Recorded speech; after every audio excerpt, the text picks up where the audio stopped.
Comment avoir 23 appartements en un an sans l'aide des banques?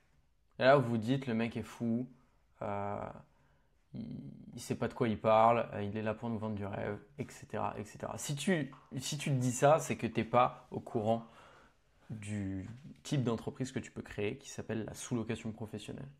Ça commence à se démocratiser, ça commence à se connaître, mais pour les nouveaux, ceux qui ne connaissent pas ma chaîne, je vais faire juste un petit topo par rapport à ça. Et après, on va aller en détail avec mon joli dessin juste ici de comment on va atteindre cet objectif de 23 appartements en sous-location professionnelle du coup, en un an. En détail, hein, vraiment. Euh, pour ceux qui sont nouveaux, tu peux avoir des appartements sans les acheter. Comment avoir des appartements sans les acheter? Tout simplement, au lieu de les acheter, tu les loues. Et dans beaucoup de villes en France, ça coûte pareil, ça coûte le même prix, voire même moins cher de louer un appartement que de l'acheter. C'est le cas même dans les villes comme Cannes, dans les villes du sud de la France, où par exemple tu as des appartements à 300 000 euros, mais qui vont se louer 1 000 euros par mois. Alors que le crédit va être minimum de 1 500, 1 600 euros par mois pour ce type d'appartement. Donc, c'est plus intéressant dans certains cas de louer un appartement que de l'acheter. Et il y en a beaucoup qui vont me dire, surtout les nouveaux, qui vont me dire, écoute, d'accord, mais bon, l'intérêt d'acheter un appartement, c'est de rembourser du crédit et donc de se créer du patrimoine grâce au loyer que le locataire va me payer. Ce qui est vrai, ce que je comprends, tu rembourses du crédit et puis dans 20 ans, tu as un appartement qui t'a quasiment rien coûté et qui a été payé par ton locataire. Ça, c'est le but de l'investissement immobilier. Mais j'ai jamais autant, et pourtant j'investis dans l'immobilier aussi, j'achète des appartements, j'ai jamais autant créé de patrimoine pour moi-même qu'en faisant de la sous-location professionnelle. Pour la simple et bonne raison que tu crées une entreprise qui vaut de l'argent en faisant de la sous-location professionnelle. J'ai créé une entreprise il n'y a pas plus tard qu'il y a un mois de ça. On l'a monté en 3 semaines, 3 appartements vendus 8 000 euros. Okay, c'est en processus de vente. Mais moi, j'ai vendu ma première société avec 20 appartements sous location pro, des dizaines et des dizaines de milliers d'euros. Pas juste 20 ou 30 000 euros. Beaucoup plus que ça. Okay. Et ça, cette société-là, je l'ai créée en un an. Donc en un an, se créer autant de patrimoine aussi liquide aussi, eh ben, il n'y a que la sous-location pro pour faire ça. Voilà. Donc oui, on peut se créer du patrimoine avec la sous-location pro. Maintenant, on va aller voir une problématique unique dans cette vidéo, c'est comment atteindre ce résultat. 23 appartements en un an. Comment est-ce possible? Donc l'objectif, on va partir de l'étape numéro 1, c'est d'avoir un appartement rentable rapidement en sous-location pro. Ok? Et ça va être la première étape, puisque après, quand on en a un, on a juste à recommencer le processus pour de nouveau réussir. Ok? Donc, comment avoir des appartements en sous-location pro? On va passer par l'étape obligatoire qui est le démarchage. Comment avoir des appartements? Il faut contacter des propriétaires qui cherchent à louer leur appartement. Tout simplement. Via Le Bon Coin, PAP, Bien Ici, Se Loger, peu importe, il faut aller en contact avec des personnes qui souhaitent louer leur appartement. Et le but, c'est de rentrer en contact au moins 5 à 10 fois par jour. 5 à 10 fois en démarchage. Donc, tu envoies 5 à 10 démarchages par jour pour connecter avec des propriétaires qui cherchent à louer leur appartement. Et tu es juste là pour dire, moi, je veux louer leur appartement. Alors après, dans les techniques de démarchage, je ferai une vidéo plus en détail. N'hésite pas à t'abonner parce que ça va être le sujet de la prochaine vidéo. Comment démarcher correctement des propriétaires pour faire de la sous-location pro. Abonne-toi à ce compte. Clique sur la petite sonnette pour recevoir une notification quand est-ce que voilà, je vais sortir cette vidéo. Et on continue pour la suite. 5 à 10 démarchages par jour en expliquant aux propriétaires qu'on est là pour louer leur appartement. En leur expliquant également qu'on fait de la sous-location pro. Et il va falloir que tu traques tout ça. Puisque la clé, et j'ai une petite anecdote par rapport à ça, c'est de traquer ces données. Comment savoir si je suis performant dans mes démarchages si je ne traque pas mes données? Et petite anecdote par rapport à ça, j'ai un élève, une personne que j'accompagne, j'ai accompagné 190 personnes à se lancer dans la sous-location pro. Actuellement, mes élèves génèrent entre 5 et 7 millions de chiffre d'affaires pour 2025 avec leur appartement. Et j'ai commencé à accompagner des gens il y a un an. Et une des personnes qui s'appelle Marvin, il me dit écoute, ça fait 2 semaines que je fais mes démarchages, j'ai pas eu un seul appel. C'est-à-dire qu'il n'y a pas un seul propriétaire qui m'a dit écoute, on s'appelle et puis on en discute de tout ça. Ben, je lui ai dit écoute, pas de souci, envoie-moi ton tableau de KPI que je t'ai demandé de remplir au préalable et je check la raison pour laquelle tu n'as pas d'appel. Et il me dit je n'ai pas rempli mon tableau de KPI. Ben écoute, je ne peux pas t'aider. C'est ça la réalité des choses. Je peux te donner des suppositions, te supposer telle ou telle raison qui ferait que tu n'as pas d'appel, mais je ne peux foncièrement pas précisément t'aider. Et c'est ça l'importance d'un tableau de KPI, c'est de savoir précisément où améliorer son démarchage pour réussir à atteindre le résultat escompté. Un tableau de KPI, c'est quoi? KPI, c'est Key Performance Indicator. Donc c'est un tableau qui va répertorier tes données clés qui vont te permettre de performer. Et les données clés qu'on va traquer, ils vont être juste là. Donc c'est un tableau simple, hein. J'ai fait exprès dans cette vidéo, je voulais vous donner un template de tableau de KPI. En réalité, c'est juste un tableau avec des colonnes. Colonne numéro 1, le nombre de démarchages que tu vas faire par jour. Donc tu as la colonne comme ça qui est nombre de démarchages. Après, tu vas avoir d'autres colonnes, on va voir juste après. Et là, tu as les dates. Okay, tu mets les dates et tu mets aujourd'hui, tel jour, j'ai fait tant de démarchages.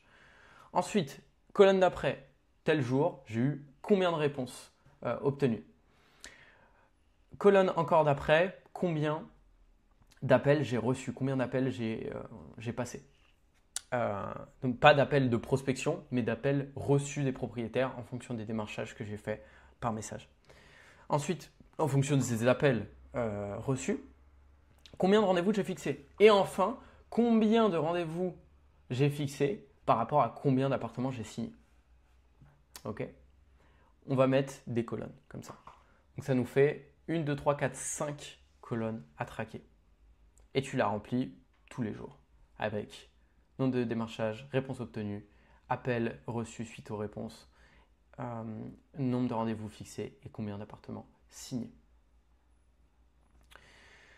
Pourquoi c'est important? C'est parce qu'on va aller chercher un diagnostic de ce tableau de KPI pour aller atteindre l'objectif. L'objectif, c'est toujours d'être le plus efficace dans son démarchage pour obtenir le plus rapidement possible des appartements en sous-location pro.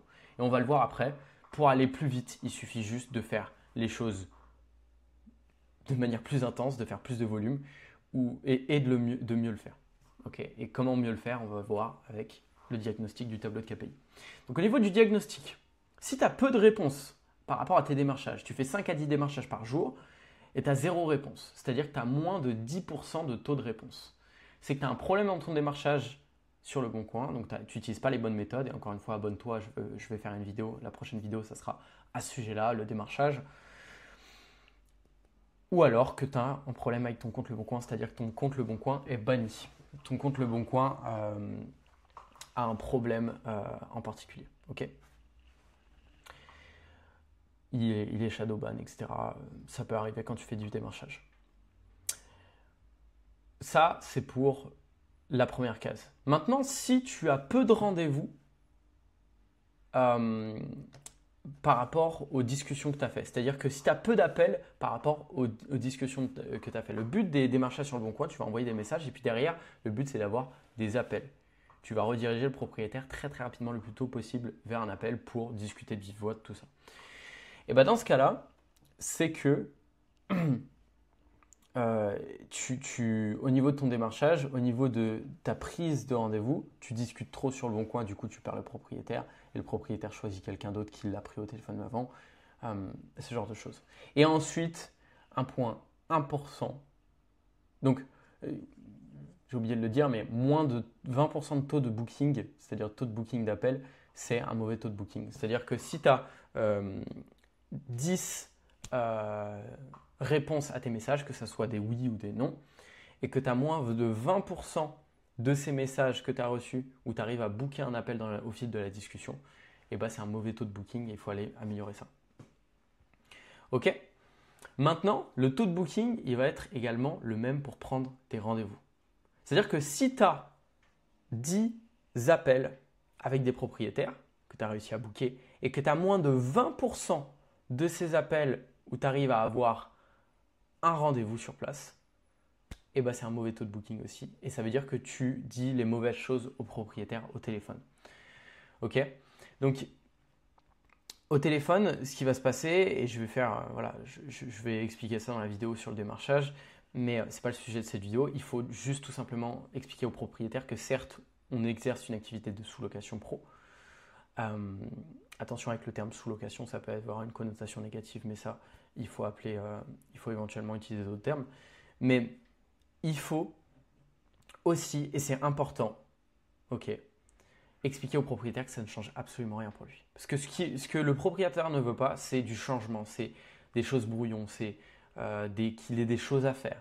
Il faut expliquer au propriétaire que ça ne change rien. Vous avez une relation de propriétaire à locataire, que vous avez tout à fait les mêmes spécificités qu'un locataire classique, si ce n'est les avantages supplémentaires qu'un locataire a, un propriétaire a à travailler avec un locataire comme vous plutôt qu'un locataire classique. Ok, qui sont pas d'impayés. Il peut avoir un préavis à tout moment et sans justification. Son appartement est constamment entretenu puisque c'est dans l'intérêt de notre activité. Bref, tout ça, je vais en parler dans la vidéo au sujet du démarchage. Donc maintenant, tu as les propriétaires au téléphone. Ok, tu as réussi à avoir tes rendez-vous.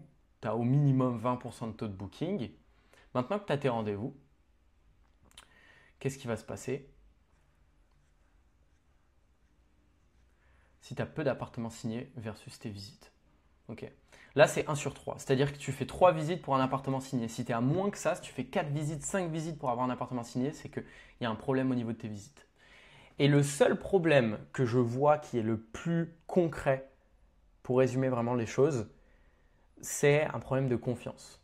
Que ce soit que le propriétaire ait confiance en toi ou que ce soit toi-même qui ait confiance en toi par rapport à ce que tu vas proposer au propriétaire. Si en visite, tu n'es pas sûr de toi, tu t'hésites, tu dis au propriétaire, il n'y a pas de confiance en toi qui ressort, bah, le propriétaire, il va sentir que tu n'es pas à l'aise et derrière, il va pas te faire confiance pour louer son appartement. C'est un bien qui lui est cher, il a payé beaucoup d'argent pour avoir son appartement, il veut être sûr d'avoir quelqu'un de confiance qui loue son appartement. Et ça, c'est l'élément principal. Comment développer la confiance? Très très simple, faire des visites. Donc comment augmenter son taux de réussite en visite? Faire plus de visites. Puisque quand tu vas faire plus de visites, tu vas être à l'aise. Quand tu vas rentrer dans un appartement, tu sauras quoi dire au propriétaire, tu vas inspirer confiance, tu pourras discuter avec le propriétaire. Quand tu as plusieurs appartements sous location pro, tu peux dire bah, regardez, j'ai tel appartement, regardez les photos, etc. Ça va inspirer confiance. Donc c'est encore une fois le volume. C'est un effet boule de neige. C'est-à-dire que plus tu fais de visites, plus tu réussis à signer des appartements. Plus tu réussis à signer des appartements, plus tu fais de visites et plus tu fais de visites, plus tu réussis à signer. C'est un cercle vertueux. Et donc, au début, ça peut paraître un petit peu plus difficile, encore que ce n'est pas un business très compliqué. Et petit à petit, tu vas arriver au résultat de manière plus aisée, tout simplement. Il y a un point important qui est une contrainte que beaucoup de personnes vont avoir et je l'ai tout le temps. Tout le temps, on me dit mais Antoine, moi sur mon secteur, j'ai pas 5 à 10 nouveaux appartements à démarcher tous les jours. C'est-à-dire que je ne fais pas assez de démarchage. Et ça, c'est un point très, très, très, très important. Ok. Comment faire plus de démarchage? Comment avoir plus d'appartements rentables à démarcher? Et bien pour ça, il va falloir élargir le secteur et choisir des villes plus petites. En périphérie des grosses villes, tu as pas mal de petites villes qui sont rentables. Ok. Et il va falloir faire son étude de marché et élargir ça. Comment faire une étude de marché? J'ai fait une vidéo qui sera en description de cette vidéo, qui est juste ici. Tu peux la retrouver aussi en description de cette vidéo. Je vais te remettre ma formation gratuite. Je ne vends pas de formation. La seule formation que j'ai, elle est gratuite et elle est disponible en description de cette vidéo. Formation gratuite dans laquelle aussi j'explique tous les avantages qu'un propriétaire a à travailler avec un sous-loueur plutôt qu'un locataire classique, puisque c'est des avantages qui vont te permettre de signer des appartements. C'est en exposant au propriétaire ces avantages-là qu'il va se dire ah ouais, c'est peut-être pas con, je vais peut-être passer par un sous-loueur plutôt qu'un locataire classique. Et je te rassure, quand les propriétaires passent par un sous-loueur, ils ne passeront plus jamais par un locataire classique, parce que ça fait moins d'emmerdes, ça paye mieux et leur appartement est mieux entretenu. Donc voilà, check cette formation gratuite, elle est dispo pour toi. Tu as juste un lien à cliquer, tu n'as même pas à mettre ton mail. Voilà, c'est gratuit.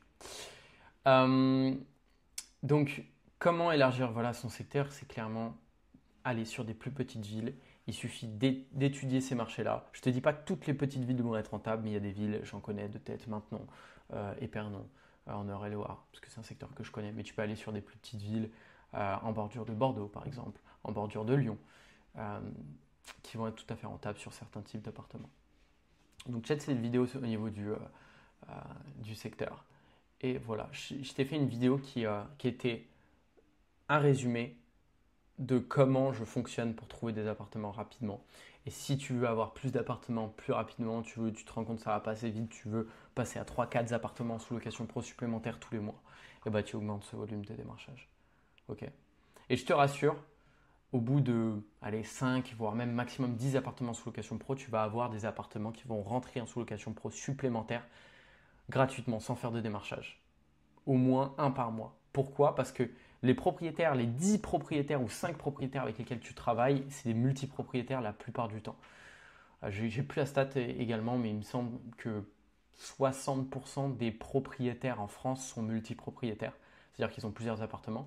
Et donc, à partir de ce moment-là, chaque multipropriétaire va te dire « Ok, j'ai un nouvel appartement que j'ai fini de rénover. Ok, il y a un locataire qui est sorti de cet appartement.